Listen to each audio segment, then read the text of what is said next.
ठीक है, अभी आवाज आएगी? आई आवाज अभी? ठीक है। Okay fine. धन्यवाद भैया बताने के लिए। हाँ, यह परम मांगलिक ग्रंथ श्री छह ढाला जी है। इसके रचयिता पंडित दौलत राम जी है। छह ढाला की छठी ढाल में हम सम्यक चारित्र का स्वरूप, मुनि अवस्था कैसी होती है, मुनिराज का कैसा चारित्र होता है, उसकी चर्चा कर रहे हैं, समझ रहे हैं। बराबर। अभी तक हमने 5 महाव्रतों के स्वरूप के अंतर्गत अहिंसा महाव्रत, सत्य महाव्रत, अचौर्य महाव्रत और ब्रह्मचर्य महाव्रत, इन चारों की हमने कल तक चर्चा करी थी। और इस प्रकार हमने पहला छंद का की पढ़ाई करी थी, ठीक है, जिसमें अंत में उन्होंने कहा था कि शील के 18,000 दोषों को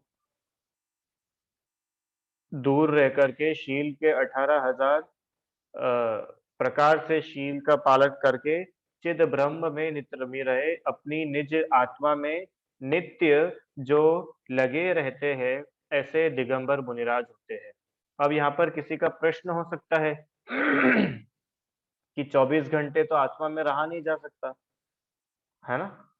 आत्मा में तो कुछ ही सेकंड्स के लिए रहा जाता है, कुछ ही सेकंड से भी कुछ कम समय के लिए आत्मा में उपयोग लगता है। लगातार, बार बार हो सकता है अलग अलग टाइम में, पर लगातार तो कुछ ही समय के लिए होता है। पता है, अगर अंतर मुहूर्त भी लगातार किसी को आत्मा का आत्मलीनता हो तो उससे केवल ज्ञान हो जाता है। अंतर मुहूर्त भी अगर आत्मलीनता हो तो, ठीक है।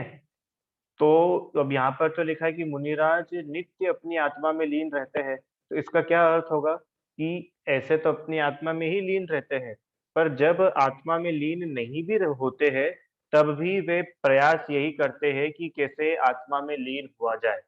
उनका स्वाध्याय भी है तो उसी के लिए, उनका आहार भी है तो उसी के लिए, उनकी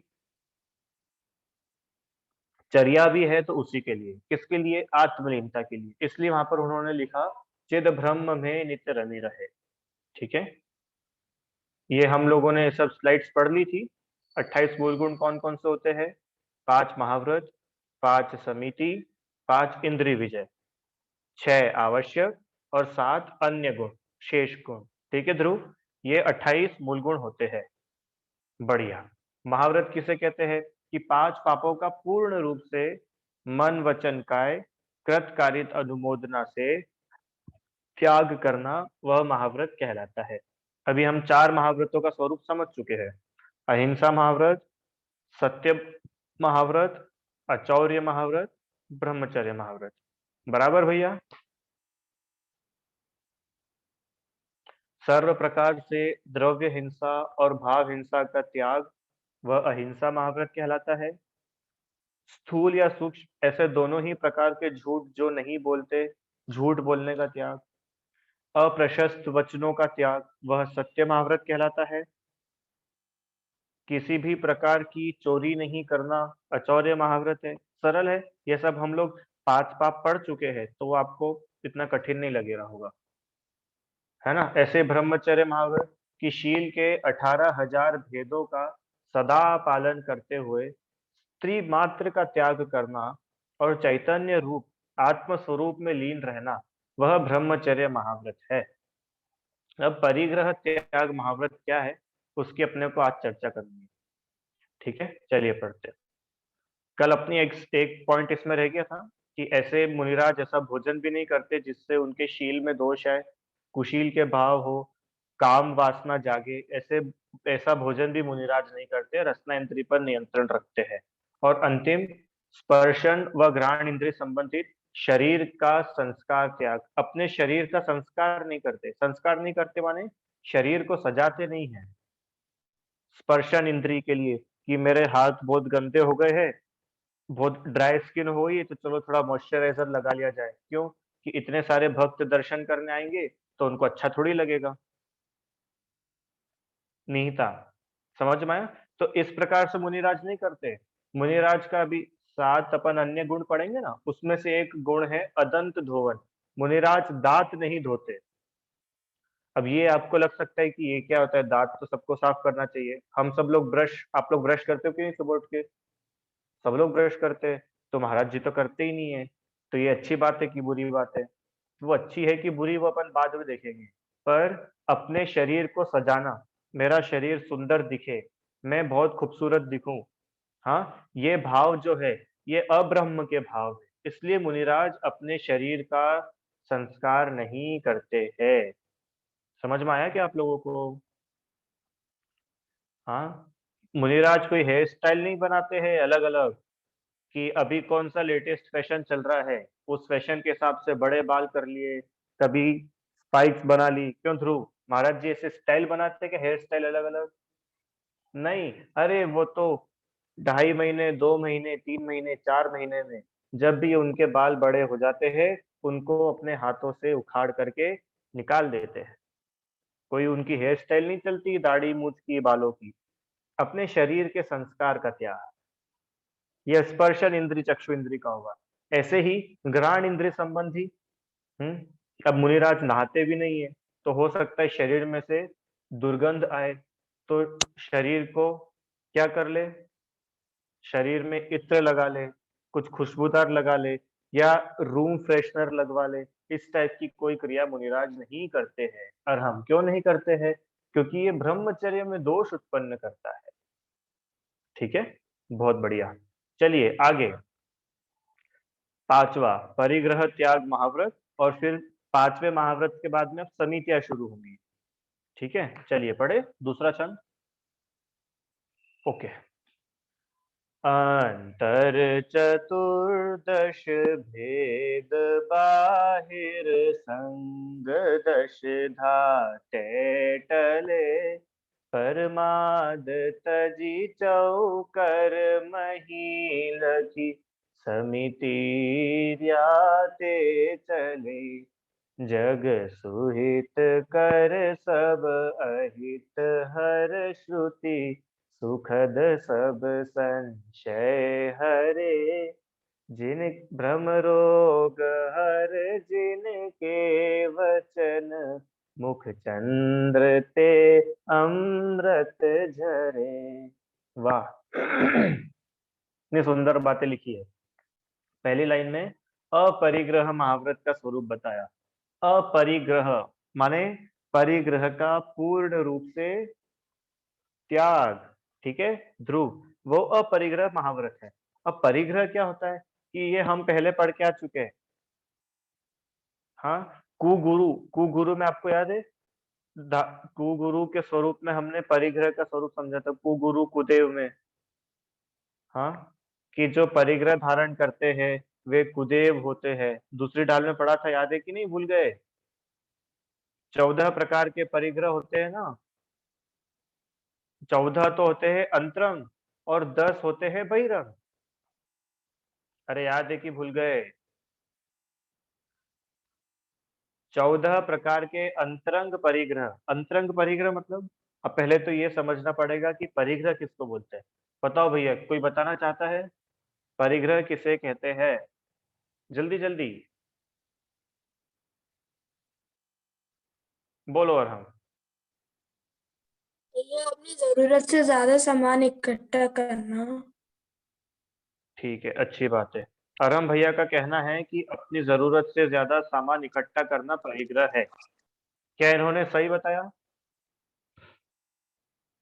अब ये जो जरूरत है, इस जरूरत को कौन डिफाइन करेगा?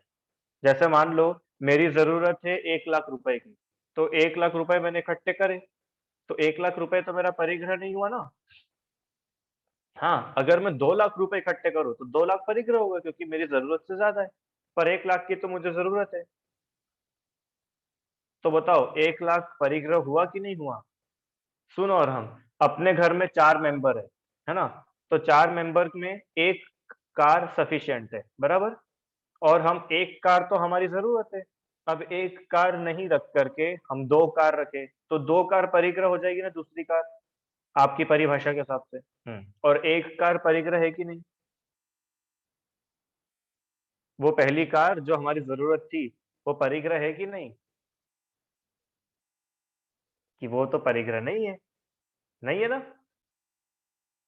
तो ये जो आपने परिभाषा बोली ना, कि जरूरत से अधिक वस्तु इकट्ठी करना, ये परिभाषा श्रावकों के लिए तो ठीक है, मुनिराज के केस में ठीक नहीं है। ध्रुव समझ में आया? यही बोलना चाह रहे थे क्या? कोई क्या बोलना है बोलो। अपनी आत्मा को छोड़ के सब चीजें परिग्रह। ठीक है, इन्होंने एक अच्छा पॉइंट बताया कि सर जीव को, आत्मा को छोड़ करके समस्त पदार्थ परिग्रह है ना। अब वापस अरहम के पॉइंट पे आते हैं कि सर अभी तो आपने बोला था कि अपनी जरूरत से ज्यादा चीजें इकट्ठी करना परिग्रह है। तो वो जो जरूरत है, पहले जरूरत अपने को समझनी पड़ेगी कि जरूरत कितने की है। रुचि आंटी, वो हम परिग्रह परिमाण अणुव्रत में पढ़ के आए हैं। जो 5 अणुव्रत पढ़े थे ना, अर्घ्य, याद है हम लोगों ने चौथी डाल में 5 अणुव्रत पढ़े थे। उसमें हमने 5वें नंबर पर अणुव्रत पढ़ा था परिग्रह परिमाण अणुव्रत। माने कि श्रावक को, गृहस्थ को जितनी चीजों की आवश्यकता है वो उतने का नियम ले ले, फिर उससे ज्यादा वो नहीं लेगा। बराबर रीता आंटी, ऐसा ही पढ़ा था अपन ने। जैसे मुझे 5 कुर्ते की जरूरत है तो मैंने 5 कुर्ते रखे और बाकी सब कुर्तों का मैंने त्याग कर दिया। माने 5 कुर्ते की मेरी जरूरत है, उससे अधिक का मैंने त्याग कर दिया। तो ये तो श्रावक की भूमिका में चल जाएगा। पर अब यहाँ पर मुनिराज की बात चल रही है राम। तो मुनिराज के केस में जरूरत क्या है? महाराज जी को कितने कपड़ों की जरूरत है? कितनी रजाई की जरूरत है? कितने तकिए, कितने बिस्तर, कितने पलंग, कितने मोबाइल? जैसे अपन बिजनेसमैन है तो बिजनेसमैन को तो 2 मोबाइल चाहिए, पर महाराज जी का तो एक मोबाइल में काम हो जाएगा। एक मोबाइल तो जरूरत है ना उनकी, कि नहीं? फिर अपने को ध्रुव से पूछना पड़ेगा। तो ध्रुव भैया ने बहुत अच्छा जवाब दिया कि आत्मा को छोड़ के समस्त पदार्थ पर है, पर है। और पर वस्तु को ग्रहण करने का भाव वह परिग्रह है। रुचि आंटी, पर वस्तु को ग्रहण करने का, पर वस्तु मुझे मिल जाए, पर वस्तु का मैं स्वामी बन जाऊं, वह परिग्रह है। परिग्रह का भाव है। परि मतलब चारों ओर से। आपने हिंदी में पढ़ा होगा परिधि, गणित में पढ़ते हैं ना हम परिधि। परिधि क्या होता है? सरकमफेरेंस। सरकमफेरेंस पढ़ी क्या बच्चों? सर्कल, सर्कल की आउटलाइन, वो सरकमफेरेंस कहलाती है ना। सरकमफेरेंस को हिंदी में बोलते हैं परिधि। याद रखोगे सब लोग? मैंने भी ऐसे पाठशाला में सीखा था। परिधि बोलते हैं सरकमफेरेंस को। तो परि, परि मतलब जो चारों ओर से घेरता है। जैसे सर्कल के चारों ओर से जो घेरता है वो सरकमफेरेंस होती है। अर्घ्य, ठीक है। सर्कल के चारों ओर से जो कवर करते दैट इज सरकमफेरेंस। ऐसे ही जो चारों ओर से, ग्रह माने ग्रहण करने का भाव, परिग्रह, चारों ओर से माने सभी ओर से ग्रहण करने का भाव, वो परिग्रह है।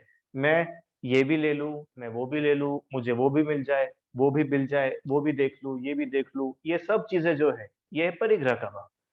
अब यहाँ पर परिग्रह का परिमाण नहीं करा है, यहाँ पर तो परिग्रह का त्याग करा है। क्यों? क्योंकि अब महाव्रत की बात है, मुनिराज की बात है।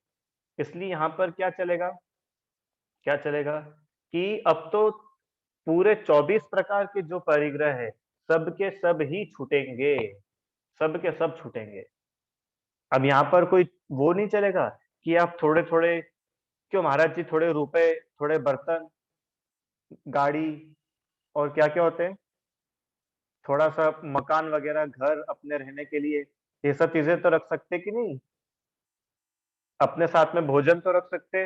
मान लो कहीं पर आहार नहीं मिला तो महाराज जी ने अपना किचन खोल के खाना बना लिया हो, ऐसा कुछ थोड़ा बहुत पंचम काल में तो कि अरे काल कुछ नहीं करेगा, परिग्रह से रहित है, इसका मतलब 2400 परिग्रह रहित, 2400 परिग्रह रहित मुनिराज होते। 10 लक्षण धर्म की पूजा याद आ रही है क्या लाइन? परिग्रह 24 भेद त्याग करे मुनिराज जी। याद आ गई? 24 प्रकार के जो परिग्रह है मुनिराज उन सबका त्याग करते हैं। ठीक है। अब थोड़ा सा कठिन प्रश्न पूछ लूं, 24 प्रकार के परिग्रह कौन कौन से होते हैं? बोलो भाई, 24 में से कुछ थोड़े बहुत नाम बताओ। हाँ बताइए रीता आंटी। 14 अंतरंग और 10 बहिरंग परिग्रह। बहिरंग परिग्रह में धन, धान्य, दास, दासी, सोना, चांदी, और ये कपड़ा, कपड़ा और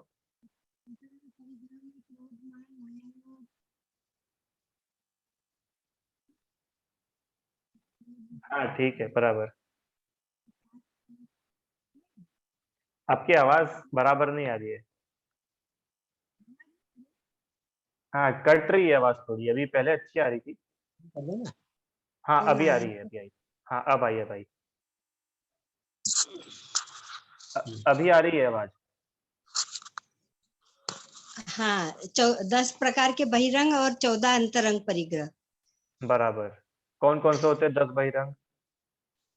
बहिरंग में दास दासी, धन धान्य, सोना चांदी, हाँ। मकान और कार वगैरह, मकान का है ना। ठीक है, और दो और बच रहे और अभी। सेवक नहीं, ये तो हो गया दास दासी धन धान्य। हाँ। और दो कुप्य बता। भांड, हाँ कपड़ा और कुप, बर्तन। कपड़े कपड़ा बर्तन। बर्तन और मकान और वास्तु, क्षेत्र वास्तु। ठीक है, क्षेत्र। क्षेत्र वास्तु था उसका 5 के जोड़े है ना। धन धान्य, क्षेत्र वास्तु, सोना चांदी, दास दासी, कपड़ा बर्तन, ये 10 हो गए। बहुत बढ़िया। अब 14 अंतरंग परिग्रह के नाम कौन बताएगा? जल्दी जल्दी बताओ भैया। हाँ बताइए, स्वर्ण प्रभा आंटी बताएंगी। अनम्यूट करिए वहां से। हाँ। मिथ्यात्व, रति, हम्म। अरति, शोक, भय, जुगुप्सा, स्त्रीवेद, पुरुषवेद, नपुंसकवेद और क्रोध, मान, माया, लोभ, 4 प्रकार की कषाय। तो ये तो 13 ही हुए, एक छोड़ दिया आपने। मिथ्यात्व के बाद में एक छोड़ दिया। रति, वापस अरति, से। शोक, सबसे पहले मिथ्यात्व, उसके बाद रति, अरति, शोक, नहीं। भय, जुगुप्सा। हाँ ये सब ठीक है, रति के पहले एक और है, हास्य। हास्य, हास्य, रति, अरति। हाँ हाँ वेरी गुड, अच्छा है। ठीक है भैया, ये 14 प्रकार के अंतरंग परिग्रह एक बार और पढ़ू। मिथ्यात्व, हास्य, नहीं वापस, मिथ्यात्व, क्रोध, मान, माया, लोभ, हास्य, रति, अरति, शोक, भय, जुगुप्सा, स्त्रीवेद, पुरुषवेद, नपुंसकवेद, ये 14 अंतरंग परिग्रह होते हैं। अभी अंतरंग और बहिरंग में क्या डिफरेंस होता है? सामने लिखा है ना, क्या लिखा है? अंतर चतुर्दश, माने अंतर, अंतरंग के तो चतुर्दश भेद, अंतरंग के तो 14 भेद, और बाहिर संग दशधा, संग मतलब परिग्रह, बाहिर संग दशधा माने 10 प्रकार के बाहर बहिरंग परिग्रह। तय टले, इन सबसे मुनिराज टले, टले मतलब इनसे रहित होते हैं, इनका त्याग करते हैं। ठीक है। अब ये अंतरंग परिग्रह और बहिरंग परिग्रह, इन दोनों में डिफरेंस क्या है? कि ये जो बहिरंग परिग्रह है, ये हमको अपनी आंखों से दिखते हैं, ये बाहर की चीजें है ना। कहने में नाम 10 गिनाए हैं, पर इसमें सब आ सकता है। अब आप बोलोगे कि इन 10 में मोबाइल तो है ही नहीं, तो मोबाइल रख सकते हैं। कि 10 में लैपटॉप नहीं है, कुर्सी टेबल तो है ही नहीं। कि भैया नाम 10 गिनाए हैं, आप सब गिन लेना। कपड़ा, रुपए, कुर्सी, टेबल, लाइट, घड़ी, ये सब बाहर की जितनी वस्तुएं हैं सब परिग्रह है, मतलब पर वस्तु है, ये बहिरंग। अब अंतरंग की बात करें तो अंतरंग परिग्रह माने ऐसे भाव। अब देखो यहाँ पर थोड़ा सा बदल रहा है, बहिरंग में भावों की बात नहीं थी, बहिरंग में पदार्थ थे, माने कोई भी ऑब्जेक्ट। अब अंतरंग में भावों की बात है, कि ऐसे भाव जो आत्मा के स्वभाव नहीं है, आत्मा का विभाव है, पर फिर भी हम उन भावों को ग्रहण करते हैं। ऐसे भाव जो आत्मा के बाहर के हैं, आत्मा का नेचर नहीं है वो सारे भाव जो 14 भी नाम बताए थे, पर फिर भी जीव उन बाहर के भावों को ग्रहण करता है, बाहर के भावों को करता है, तो वो उसका परिग्रह हो जाता है, क्योंकि आपने बाहर से कुछ ग्रहण करा। ठीक है। तो ऐसे 14 प्रकार के बहिरंग, अ, अंतरंग जो है परिग्रह होते हैं। कौन कौन से रिथम? सबसे पहला, सबसे पहला परिग्रह मिथ्यात्व। मिथ्यात्व सबसे बड़ा परिग्रह है। आपको पता है परिग्रह की तत्वार्थ सूत्र में क्या परिभाषा है?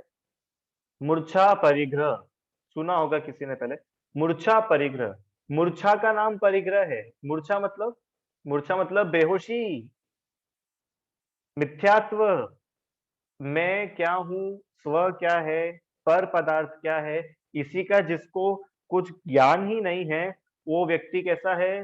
मिथ्यात्व में है। वो ही उसका सबसे बड़ा परिग्रह का भाव है। रुचि आंटी समझ में आया? सबसे बड़ा पाप मिथ्यात्व, सबसे बड़ा परिग्रह मिथ्यात्व। क्यों, ऐसा क्यों? हाँ, थोड़ी सी खतरनाक बात बोल दूं क्या? चलो बोल देता हूं। आप लोगों को मुझे बताना है कि दोनों में से सबसे बड़ा पाप कौन सा है ना? एक चींटी को मारना, है ना, अभी बताते जा रहा हूं। एक चींटी को मारना पहला रिदम।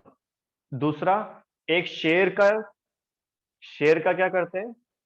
शिकार करना।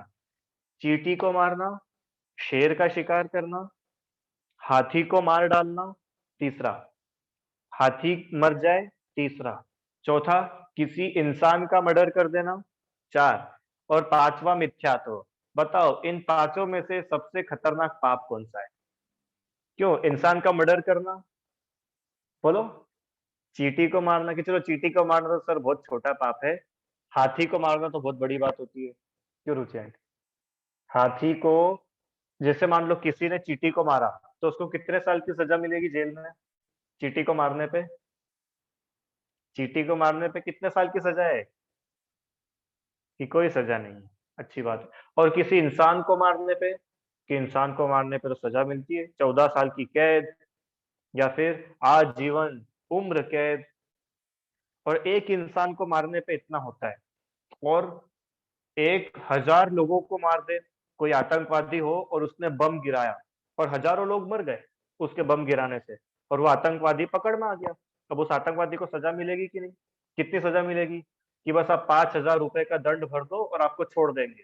क्यों? किसी आतंकवादी ने 1000 लोगों की जान ले ली, तो उसको क्या दंड मिलेगा रिदम? 5000 रुपए का फाइन, बस।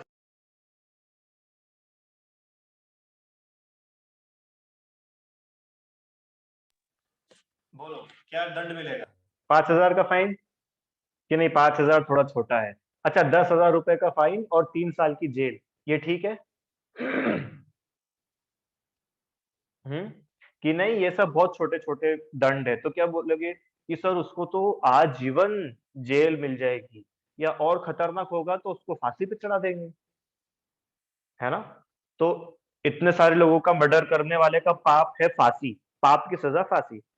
अब मुझे बताओ कि मिथ्यात्व भी एक पाप है, उस मिथ्यात्व नाम के पाप की सजा क्या है? आपके हिसाब से क्या होना चाहिए? बोलो। मिथ्यात्व नाम का जो पाप है, उसकी सजा क्या होती है? रिदम, कितने रुपए का फाइन भरना पड़ेगा मिथ्यात्व करने पे? कितने साल की जेल की सजा? बोलो। अर्घ्य बताएगा, बोलो अर्घ, क्या क्या सजा है? सर मिथ्यात्व की ये सजा है कि अपन मिथ्यात्व से कभी मोक्ष नहीं जा सकते, अपने को संसार में भटकना पड़ेगा, और इतने संसार में भी इतने इतने सारे दुख होते हैं। हाँ बहुत बढ़िया, अच्छी बात बताई इन्होंने कि अरे मर्डर करने वाला, आतंकवादी, बम गिराने वाला, उसको ज्यादा से ज्यादा इस भाव में परेशान करेंगे। हाँ, और होगा तो 2-3 भाव में परेशान होगा, उसके बाद तो उसके वो पाप धुल जाएगा। पर ये जो मिथ्यात्व का भाव है ना, ऐसे मिथ्या दृग ज्ञान चरण वश भ्रमत भरत दुख जन्म मरण। ऐसे मिथ्या दर्शन, मिथ्या ज्ञान और मिथ्या चारित्र, इसका फल क्या है? कि इसका फल है संसार में दुख, जन्म मरण का दुख, ये बहुत बड़ा दुख है। समझ में आया? भूल आपको भरमतवादी, ये सब 6 डॉलर में लिखे ही सारी बातें अपन सब पढ़ के आ चुके हैं, कुछ नया नहीं पूछ रहा हूं आपसे मैं। मिथ्यात्व जो दोष है ना, उस मिथ्यात्व का दंड क्या है? संसार में भटकना, ये बहुत बड़ा दंड है। ये शरीर जो बार बार मिल रहा है ना, ये आपको भी पुरस्कार नहीं मिला है, ये दंड मिला है। रुचि आंटी समझ में आया? शरीर मिलना दंड है, घर मिलना दंड है। क्यों? स्वर्ग मिल जाना, स्वर्ग मिल जाना, स्वर्ग मिल जाना क्या है? दंड है, दंड है। क्या बात कर रहे हो सर, स्वर्ग तो किस्मत वालों को मिलता है। कितने सारे लोग नरक में हैं, तिर्यंच में है, निगोद में है। स्वर्ग में तो कोई कोई जाता है, पर स्वर्ग मिलना अच्छी बात नहीं है। आप लोग बाहुबली भगवान का अर्घ चढ़ाते हो क्या? बाहुबली भगवान का अर्घ चढ़ाते हो? पहली लाइन, पुण्य भाव से स्वर्गादिक पद बार बार पा जाता हूँ। बस, बार बार पा जाता हूँ। पा जाता हूँ इसका मतलब क्या है? कि मैं उसको पाना तो नहीं चाहता, पर कहीं मुझसे चूक हो जाती है तो मैं वो पा जाता हूँ। रुचि आंटी समझ में आ रहा है इसका, ये लाइन का अर्थ कुछ ख्याल में आया? कि पुण्य भाव करके हे भगवान मैं बार बार स्वर्ग पे चला जाता हूँ, उससे ज्यादा कुछ नहीं हो पाता। ठीक है, निज अनर्घ्य पद मिलान अब तक इससे अर्घ्य चढ़ाता हूँ। कि मुझे अपना पद नहीं मिला, जहां पर मुझे होना चाहिए मैं वहां पर नहीं हूँ। रुचि आंटी कहाँ पे होना चाहिए अपने को? कि सर अब तो कोरोना थोड़ा खुल गया है, अभी तो बाहर निकल सकते नहीं, तो घर में होना चाहिए। क्यों घर में होना चाहिए? कहाँ होना चाहिए अपने को? अरे मोक्ष में होना चाहिए, सिद्धों के साथ में होना चाहिए। कहाँ अपन यहाँ भटक रहे हैं? स्वर्ग में भी है तो भटक ही तो रहे हैं। कौन सा एक जगह परमानेंट अपन मोक्ष में चले गए? इसलिए वहां पर लिखा कि पुण्य करने से भी है भगवान स्वर्ग मिल जाता है, पर मुझे जो मेरा वास्तविक पद है वो नहीं मिल पाता। और वो कैसे मिलेगा? कि सबसे पहले में पहले मिथ्यात्व को बड़ा पाप जान करके छोड़ो। टोडरमल जी ने लिखा है। रिदम बताओ, आलू की चिप्स का पहले त्याग करे कि मिथ्यात्व का पहले त्याग करे? अभी एक खतरनाक है, चूज करना। इसका मतलब आलू के चिप्स खाती रहे? क्यों? गाजर के हलवे का त्याग करे, अदरक का त्याग करे, हल्दी का त्याग करे, बोलो, कि मिथ्यात्व का पहले त्याग करे? ये बहुत विचारने की बात है अपने को। ये परिग्रह की बात आई है ना, सबसे पहला परिग्रह उन्होंने लिखा मिथ्यात्व। और अपनी दृष्टि पता है कहां पर जाती है? अपनी दृष्टि रहती है बाहर। कैसे बाहर? कि सर वो हमने तो बहुत चीजों का त्याग कर दिया है, अब हम है ना सिर्फ कुएं का पानी पीते हैं, बाकी सारे बिस्लेरी की बोतल का तो हमने कब से त्याग कर दिया है। तो भैया आपने बिस्लेरी का त्याग करा वो अच्छी बात है, मिथ्यात्व का त्याग करा कि नहीं, ये बताओ। कि सर वो घर में तो क्या, बाहर की छूट, बाहर की छूट होती है, ऐसा कोई नियम लेते हैं बाहर की छूट, मतलब वो घर में तो हम रात में नहीं खाते, बाकी बाहर की छूट है, घर में तो हमारा पूरा रात्रि भोजन त्याग है। कि अच्छी बात है आपने घर में त्याग करा है, मिथ्यात्व का त्याग करा है कि नहीं? उन्होंने बहुत साफ शब्दों में लिखा है, मिथ्यात्व को सबसे बड़ा पाप जान करके छोड़ो। मैंने पहले भी आपको बहुत बार बताया है ये। रीता आंटी, आपको दो बीमारी है, चलो आपको नहीं, आपको नहीं लगाएंगे, किसी दूसरे को। आपके कोई दूर के रिश्तेदार है, उनको दो बीमारी है, ठीक है? पहली बीमारी तो है उनको थोड़ी सर्दी खांसी, है ना, और दूसरी बीमारी है कैंसर। बताओ कौन से डॉक्टर के पास चले जाएंगे? कि नहीं वो सर्दी खांसी वाले डॉक्टर को पहले दिखा देंगे ऐसा? नहीं, वो कैंसर वाले डॉक्टर बहुत महंगे हैं, सर्दी खांसी वाले सस्ते हैं, तो सस्ते डॉक्टर को पहले दिखाएंगे ना अपन। बोलो क्या करोगे रिदम? नहीं, वो कैंसर के डॉक्टर बहुत दूर बैठते हैं, 10 किलोमीटर दूर है अपने घर से, और सर्दी खांसी वाले तो पास वाले घर में ही है, तो जो नजदीक होगा उसके पास जाएंगे ना पहले। अरहम, क्या करोगे? कि भैया कैंसर को बड़ी बीमारी जान के पहले कैंसर का इलाज करो। समझ में आया? ऐसे मिथ्यात्व को बड़ा पाप जान करके पहले मिथ्यात्व को छोड़ो। ठीक है, पहले इसलिए देखो उन्होंने भी ये जो क्रम है ना, यहाँ पर क्या लिखा है? अंतर चतुर्दश, सबसे पहले अंतरंग परिग्रह, उसके बाद बहिरंग परिग्रह आते हैं। और अंतरंग परिग्रह में भी सबसे पहले मिथ्यात्व। ठीक है, और इस मिथ्यात्व का त्याग तो श्रावक अवस्था में ही हो गया था, क्योंकि जब सम्यक दर्शन जिसको हुआ है उसका मिथ्यात्व तो चला ही गया है ना, तो वो तो वहां से होके आया हुआ है। ऐसे जो 14 प्रकार के परिग्रह वीतरागी मुनि 14 प्रकार के अंतरंग, कौन कौन से 14 अंतरंग? सबसे पहले मिथ्यात्व, फिर क्रोध मान माया लोभ, हास्य, रति, अरति, शोक भय जुगुप्सा, स्त्रीवेद पुरुषवेद नपुंसकवेद, ये सब क्या होते हैं 2 मिनट में बता दूं क्या? चलो, मिथ्यात्व समझ में आता है सभी को, पर पदार्थ में अपनापन मिथ्या। हास्य नहीं, क्रोध, क्रोध माने गुस्सा, मान मतलब घमंड, मायाचार मतलब छल कपट, इधर का उधर करके बताना, और लोभ माने लालच। तो मुनिराज का सभी प्रकार की कषायों का त्याग रहता है।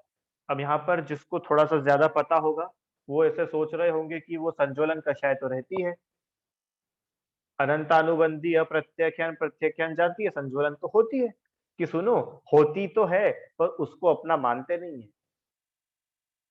मैं क्रोध करने वाला हूं, मेरा क्रोध करने से सब सही हो जाएंगे, सब ठिकाने लग जाएंगे, ऐसा ममत्व का भाव नहीं, इसलिए उस परिग्रह का त्याग।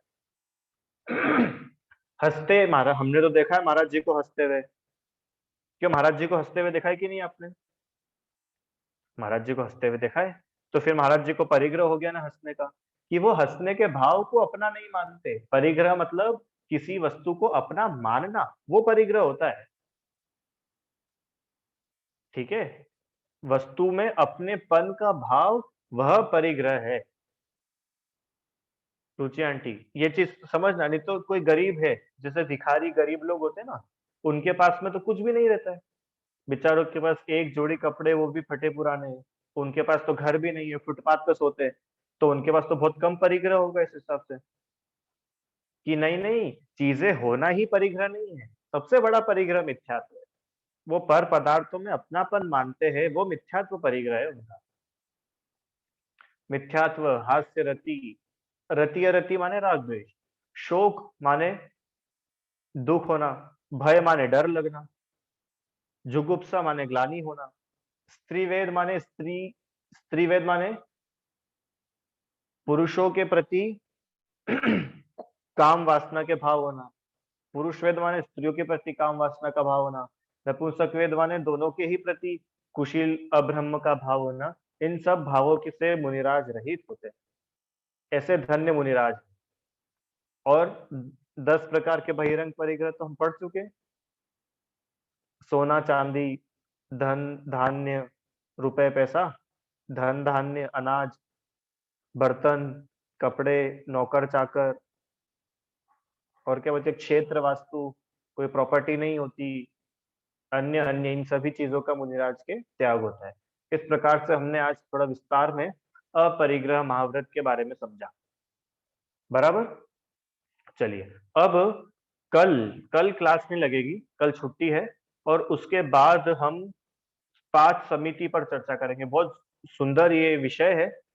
आपने आई थिंक जब पंच परमेष्ठी पढ़ाया था, मैंने उस टाइम भी पढ़ा होगा, और नहीं भी पढ़ा हो तो ये बिल्कुल बढ़िया विषय है, नया, मजा आएगा पढ़ने में, कि महाराज जी के पास में समितियां क्या क्या होती है। अब ये समिति, सबसे पहली बात, समिति का मतलब क्या है? हाँ, मुनिराज नीचे देख करके चलते हैं, तो क्यों नीचे देख के चलते हैं? उनको शर्म आती है क्या सबसे? जैसे वो होता है ना, नई नई शादी होती है और नई दुल्हन होती है, तो नई दुल्हन कैसे चलती है रीता आंटी? ऐसे नीचे चल के, वो किसी से नजरें नहीं, हाँ ऐसे चलती है, नजरें नहीं मिलाती है किसी से। तो क्या महाराज जी को भी ऐसे शर्म आती है क्या सबसे, इसलिए वो नीचे देख करके चलते हैं क्या? क्या है उसके पीछे का कारण, क्या है? हम्म? अगर वो भोजन कर रहे हैं तो भोजन ऐसे देख देख करके क्यों करते हैं? बोलते हैं तो सोच समझ करके अच्छा अच्छा क्यों बोलते हैं? कड़वा कड़वा क्यों नहीं बोलते? कुछ उठाते हैं, कुछ रखते हैं तो पीछे से ऐसे ऐसे क्यों करते हैं? आप लोगों ने सब देखा होगा ना ये महाराज जी के पास ऐसे करते हुए, तो वो होता क्यों है? वो 5 समितियां है जिस वजह से मुनिराज ये सब करते हैं। तो कैसी है वो समिति, वो अपन अगली क्लास में पढ़ेंगे, ठीक है? चलिए, कुछ प्रश्न है किसी का? नहीं, अच्छी बात है, जिनवाणी स्तुति करते हैं। हाँ अर्घ्य भैया बोलिए। भैया जी जुगुप्सा क्या होता है? जुगुप्सा मतलब ग्लानी। ग्लानी माने कैसा, गिल्टी होती है ना, नहीं गिल्टी भी नहीं है उसका वर्ड। जैसे आप जा रहे हो और गाय के गोबर में आपका पैर भरा जाए, तो उस समय अपने को कैसा भाव आता है? ऐसा ऐसा वाला भाव आता है ना, दैट इज जुगुप्सा, है ना, गंदा वाला भाव। ठीक है। हाँ, बोलो आराध्या बहन। मुझे ये पूछना है कि जब हम गुस्सा करते हैं तो शरीर हाँ, गुस्सा करता है, हम थोड़े गुस्सा करते हैं, फिर हमको पाप क्यों लगता है? अच्छी बात है भैया, बहुत बढ़िया प्रश्न पूछा है इन्होंने, कि जब हम गुस्सा करते हैं तो हम थोड़ी गुस्सा करते हैं, शरीर गुस्सा करता है। आंखें लाल किसकी होती है? शरीर की। तेज तेज कौन बोलता है? शरीर। सामान इधर से उधर उठा के कौन फेंकता है? ये हाथ फेंकता है, बराबर। तो ये हाँ। सब बातें हैं। तो पाप शरीर को लगना चाहिए, दंड शरीर को मिलना चाहिए, आत्मा क्यों भुगतता है? बराबर आराध्य, ये प्रश्न है ना आपका? हाँ। ठीक है, ये इसकी अपन अच्छे से चर्चा करेंगे अगली क्लास में, मुझे याद दिलाना, ठीक है? इस पर थोड़ी लंबी बात है, अभी 1 मिनट में हो नहीं पाएगी, अपन अगली क्लास में करेंगे। बोलिए ईशा जी, क्या प्रश्न है? भैया एक बार रति और अरति फिर से बता दीजिए। रति माने होता है राग, माने राग और द्वेष, इन्हीं के पर्यायवाची है रति और अरति। माने राग का भाव वह रति, और द्वेष का भाव वह अरति। ठीक है, राग द्वेष तो पता ही है, कोई भी चीज अच्छी लगना वह राग, और कोई चीज बुरी लगना, उसको दूर करना चाहना, वो द्वेष। बराबर। ठीक है भैया, चलो जिनवाणी स्तुति। हे जिनवाणी भारती, तो ही जपो दिन रैन, जो तेरी शरणा गए, सो पावे सुख चैन। जावाणी के ज्ञान से सूझे लोकालो, सो वाणी मस्तक नमो सदा देत तिहु ढो।